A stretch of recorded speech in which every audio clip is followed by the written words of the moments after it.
Ben Max. Bugun sizlar bilan notebook noldan o'rganamiz.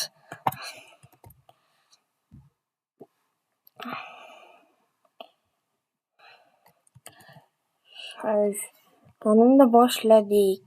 Birinchi sizlarga o'rgataman bo'lsam, Windows nima bo'ladi? Windows nima qilib beradi desanglar, bu yerda o'qina bor. Windows men bo'lsam yopiladi, hech qayerga ketmaydi. Shu yerda turadi. Endi ikkinchiga o'tsa. Ctrl C.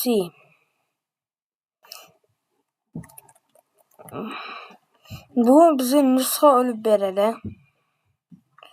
Misol, madrasani har xil no'zini belgilab turib, Ctrl C qilsani, nusxani agar Ctrl V qilsani, ash ketaveradi. Nusxa olinganini qo'yiladi. Keyin bu to'xtamasdan bo'ladi. Ctrl backspace, Ctrl o'chirish. Bunni bitta so'z o'chiradi. Bu mashincha hammasini o'chirish kerak. Ctrl backspace bossani o'chib ketadi. Endi ikkinchi o'rgataman. Ctrl Z orqaga qaytaradi. Mana hammasi orqaga qaytarildi. Keyin Ctrl Y bor. Bu faqat virtual kodda ishlaydi. Mana kiritdi. Mana alambalovlar tashida. Ctrl Z qilsa qaytadi. Ctrl Y qilsa oldin yana suriladi yozgan narsalarimiz. Keyin Ctrl P ham bor. Bu printerga ulanganda printerda anaqa nechtali chiqaruvchi oknasi ochiladi printerda. Keyin Alt bilan Tab bor, oknalarni almashtiradi.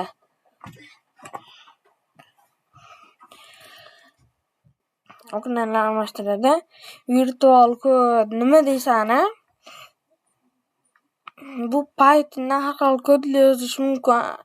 Buga anaqa har xil veb-saytlar yaratiladi unda. Endi sizlarga yana bitta, agar sizlarda ikkita okna bo'lsa, mana turibdi, ikkita okna bor menda. Ashuna qilib o'tmasligini uchun Ctrl Windows strelkalar bosasiz, tabga bosasiz, keyin o'tadi.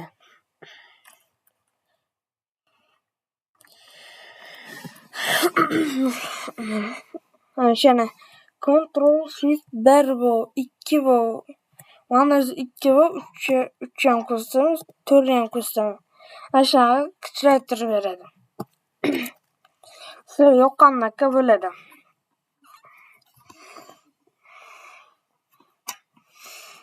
Shana sizlarga Windows endi bo'lsani, ashuna glavni oknalarni ochiladi. Endi sizlarga Ctrl Windows 10 bo'lsani, ashuna okna ochiladi. Yana agar kompyuterda mana bichada tili bu, ashuna tili bu. Ashuna almashtirish uchun Alt bilan Shift bosani, mana Rusiya o'tdi. Endi inglizga o'tdi. Ashuna qultuqni bosani bo'ladi. Sizlar bilan dars turuvchilar bo'ldi, hammangiz xayr.